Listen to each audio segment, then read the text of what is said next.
Chapter है हमारा वंशागति एवं विविधता के सिद्धांत। इसमें हमने प्रीवियस क्लास में कुछ बातें देखी, मेंडल का परिचय किया और आपको कुछ आनुवंशिकता के बारे में टर्म्स आपको बताई थी। आज हम देखते हैं मेंडल के वंशागति के नियम।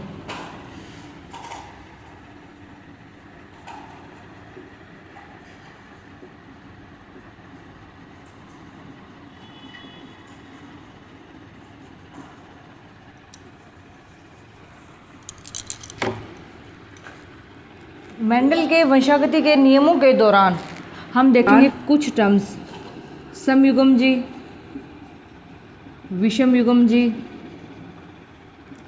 लक्षण प्ररूप या लक्षण अनुपात और एक है जीन प्ररूप। ये चारों हम बार बार यहाँ देखेंगे। और हम यहाँ पहला नियम देखते हैं, प्रभाविता का नियम। हमने यहाँ ये देखा कि जब हम यहाँ संकरण करवा रहे हैं तो हमारे पास यहाँ दो जनक भाग लेते हैं। एक होता है नर जनक और एक होता है मादा जनक। नर जनक को इस प्रकार इस साइन से दर्शाया जाता है और मादा जनक को इस साइन से। तो प्रभाविता के नियम के लिए हमारे पास मटर के पादप के 7 विपर्यासी लक्षण हैं। कितने हैं? 7। और यह है मेंडल का पहला नियम, एकल संकर संकरण पर आधारित है। अर्थात हम यहाँ 7 विपर्यासी लक्षणों में से एक लक्षण यहाँ लेंगे और उसी से संकरण करवाएंगे और उस संकरण से प्राप्त हम अनुपात देखेंगे। कौन कौन से अनुपात? लक्षण अनुपात या लक्षण प्ररूप और जीन प्ररूप। 7 विपर्यासी लक्षण हमने क्या देखे थे कि पादप या तने की ऊंचाई से संबंधित, बीज की आकृति, बीज का रंग, फली का रंग, फली की स्थिति, इस प्रकार इनमें से कोई एक। तो हम यहाँ पहला लक्षण यहाँ लेते हैं तने की ऊंचाई से संबंधित, कि हमारे पास यहाँ नर जनक क्या है? लंबा और मादा जनक क्या है? बौना। लंबे के लिए टी और यहाँ स्मॉल टी। तो आप देखिए, एक विपर्यासी लक्षण के लिए जो ये एक एलील है और ये दोनों इसमें एलील्स हैं, मतलब इसके जो दोनों फैक्टर हैं वो एक समान हैं, तो यह क्या कहलाता है? समयुग्मजी। तो समयुग्मजी से अभिप्राय ये, ठीक है। अब यहाँ हमने जब ये जनक पादप है हमारे पास, ये क्या है हमारे पास? जनक या पेरेंट पी। इनसे हम यहाँ क्या बनाएंगे? सेकंड स्टेप में युग्मक। यहाँ क्या बनेगा? टी और यहाँ स्मॉल टी। फिर इससे आगे हम यहाँ क्या प्राप्त करेंगे? F1 पीढ़ी। और हमारे पास यहाँ क्या बनेंगे? सभी पौधे लंबे। लेकिन इनकी प्रकृति कैसी है? ये कैसे होंगे? विषम युग्मजी। कैसे हैं ये? विषम युग्मजी। सभी पादप लंबे प्राप्त होते हैं। तो प्रभाविता का नियम क्या कहता है कि इस नियम के अनुसार जब हम पादप के एक जोड़ी विपर्यासी लक्षण का, क्योंकि यह एक संकर संकरण पर आधारित है, संकरण करवाते हैं तो F1 पीढ़ी में सभी पादप लंबे प्राप्त होते हैं। क्योंकि हमने यहाँ देखा कि यह लक्षण क्या है? प्रभावी, और यह क्या है? अप्रभावी। तो इस नियम के अनुसार यहाँ प्रभाविता का जो लक्षण है वो खुद की अभिव्यक्ति दर्शाता है और अप्रभावी लक्षण की यहाँ अभिव्यक्ति नहीं होती है। इसीलिए इस नियम को हम क्या कहते हैं? प्रभाविता का नियम। ये है हमारे पास प्रभाविता के नियम में F1 पीढ़ी। जब हम F1 पीढ़ी के पादप का क्या करवाएंगे? स्वपरागन। F1 पीढ़ी के पादपों का क्या करवाते हैं हम यहाँ? F1 पीढ़ी का क्या करवाएं? स्वपरागन। तो स्वपरागन से अभिप्राय है हमारे पास ये F1 पीढ़ी है, इसके क्या बनेंगे? युग्मक टी और स्मॉल टी। अब इनका आपस में क्या करवाना है बच्चों?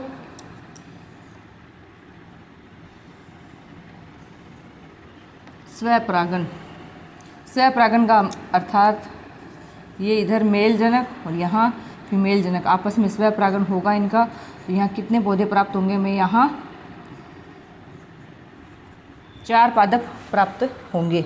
चारों में हम देखते हैं कि कैपिटल टी, ऐसा कोई और पादप है? नहीं, ये एक ही है। अनुपात हम देखते हैं, ये बिल्कुल दोनों एक जैसे हैं। कैपिटल टी स्मॉल टी कितने हैं 2, और तीसरा हमारे पास होता है स्मॉल टी। तो ये हमारे पास क्या है, सम युग्मजी शुद्ध लंबे पादप। ये हमारे पास है विषम युग्मजी लंबे पादप, और ये हमारे पास क्या है, सम युग्मजी बौने पादप। तो यहाँ लक्षण प्ररूप से मतलब है कि हम देखें प्रभाविता के नियम में हमारे पास यहाँ कितने लंबे पादप है, ये भी लंबे हैं और ये भी लंबे हैं। तो बाहर से लंबाई चौड़ाई कलर देखें तो ये क्या कहलाता है, 3:1। ये है हमारे पास बाह्य प्रतीति को देखते हुए अनुपात कौन सा होता है, लक्षण अनुपात। आनुवंशिकीय संरचना से संबंधित 1:2:1, ये है प्रभाविता के नियम का जीनी अनुपात या जीन प्ररूप। तो ये हमारे पास यहाँ पहला नियम है प्रभाविता का नियम। अब आज इसी के साथ हम लगातार आगे की इसी टॉपिक के साथ देखेंगे। हम यहाँ 2 टर्म्स और हैं, अपूर्ण प्रभाविता और एक होता है हमारे पास यहाँ सह प्रभाविता। नाम से पता चल रहा है प्रभाविता में कि जो फैक्टर प्रभावी है वो अपनी अभिव्यक्ति दर्शा रहा है। अपूर्ण का मतलब है कि हमारे पास दोनों लक्षण हैं, दोनों लक्षणों में से कोई भी लक्षण अपनी अभिव्यक्ति न दर्शाते हुए कोई तीसरा नया लक्षण हमारे सामने आता है, तो यह क्या कहलाता है, अपूर्ण प्रभाविता। इसी प्रकार सह प्रभाविता का मतलब, सह शब्द का क्या अर्थ होता है, साथ साथ, अर्थात ये दोनों लक्षण किसी फैक्टर को या किसी फैक्टर के लिए रिस्पॉन्सिबल हैं, तो ये दोनों लक्षण एक साथ खुद की अभिव्यक्ति एक ही एलील के अंदर शो करते हैं, तो यह क्या कहलाएगा, सह प्रभाविता। पर इससे पहले 2 और टर्म्स हैं आपके पास, पहले वो देखते हैं। संकर पूर्वज संकरण, और एक हमारे पास होता है परीक्षण संकरण। इसी में एक होता है हमारे पास यहाँ बाह्य संकर पूर्वज संकरण। संकर अर्थात हमारे पास ये F1 पीढ़ी है, टी, ये संकर पादप हैं सारे, सभी क्या है, संकर लंबे पौधे। F1 पीढ़ी का किसी भी जनक से अर्थात प्रभावी या अप्रभावी, ये हमारे पास क्या है, प्रभावी और ये क्या है, अप्रभावी। दोनों जनक में से किसी भी जनक से अगर हम F1 पीढ़ी या संकर पादपों का संकरण करवाते हैं तो यह क्या कहलाता है, हमारे पास संकर पूर्वज संकरण। अब इन दोनों जनक से संकरण करवाते हैं तो हमारे पास 2 डेफिनेशंस आती है। पहली है परीक्षण। परीक्षण से अभिप्राय है कि हम F1 पीढ़ी या संकर पादपों का संकरण किसके साथ करवाएं, अप्रभावी जनक के साथ। किसके साथ करवाएं, अप्रभावी जनक। तो हम यहाँ देखते हैं, यहाँ हमारे पास 2 युग्मक 2 गैमीट्स बनेंगे, कैपिटल टी स्मॉल, और यहाँ हमारे पास एक ही गैमीट बनेगा स्मॉल टी। तो जब हम यहाँ संकरण करवाएंगे तो हमारे पास यहाँ क्या रेशो आएगा,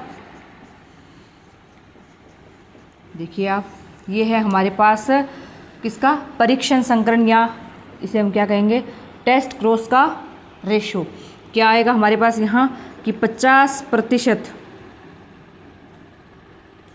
लंबे पादप और 50% हमारे पास क्या है, बौने। इनका अनुपात देखना है तो ये हमारे पास कैसे हैं, विषम युग्मजी लंबे पादप, और ये हमारे पास होते हैं सम युग्मजी लंबे पादप। तो जब भी हम परीक्षण संकरण करवाते हैं तो क्या अभिप्राय है इस बात से कि F1 पीढ़ी या संकर पादपों का संकरण किससे करवाया जाए, अप्रभावी जनक से। तो हमारे पास प्राप्त होने वाले संकरण के अनुपात में 50% लंबे पादप और 50% बौने। उनका लक्षण और जीन अनुपात देखें तो हमारे पास 50% विषम युग्मजी लंबे पादप और 50% शुद्ध समयुग्मजी बौने पादप प्राप्त होते हैं। नेक्स्ट हम देखते हैं यहाँ कि हमारे पास दूसरी टर्म थी यहाँ बाह्य संकरण। इसका क्या अभिप्राय है कि हम F1 पीढ़ी का संकरण किसके साथ करवाएं, प्रभावी जनक के साथ। किसके साथ करवाएं, प्रभावी जनक के साथ। हमारे पास यहाँ युग्मक बनेंगे और यहाँ क्या बनेगा, कैपिटल T। जब हम यहाँ संकरण करवाते हैं तो आप देखिए हमारे पास सभी पादप क्या होंगे, 100% लंबे पादप। ये तो लक्षण अनुपात हो गया हमारे पास कि 100% लंबे पादप हमारे पास प्राप्त होते हैं। जीन अनुपात देखें तो हम देखते हैं कि 50% क्या होता है, सम युग्मजी शुद्ध लंबे पादप, और 50% हमारे पास होता है विषम युग्मजी लंबे पादप। ये हमारे पास डेफिनेशन कौन सी होती है, बाह्य संकरण की। तो संकर पूर्वज संकरण डेफिनेशन आपसे पूछी जा सकती है। इसके टाइप हैं, तो इसके 2 टाइप है, एक होता है टेस्ट क्रॉस परीक्षण संकरण, एक होता है आउट क्रॉस बाह्य संकरण। दोनों में क्या ध्यान रखना है, परीक्षण संकरण में हमेशा F1 पीढ़ी या संकर पादपों का संकरण किससे करवाएंगे, हम अप्रभावी जनक से, जबकि बाह्य संकरण में हम परीक्षण F1 पीढ़ी का संकरण किसके साथ करवाया जाएगा, प्रभावी जनक के साथ। नेक्स्ट है यहाँ व्युत्क्रम संकरण। अभी हमने प्रभाविता के नियम में संकरण करवाया, हमने देखा कि हमारे पास ये होता है नर जनक, मीन्स कौन सा भाग होगा, पुंकेसर, और ये हमारे पास क्या होता है, मादा जनक, मीन्स स्त्री केसर। हम देखें यहाँ तो हमने लक्षण लिया यहाँ लंबे पादप, और यहाँ क्या लिए,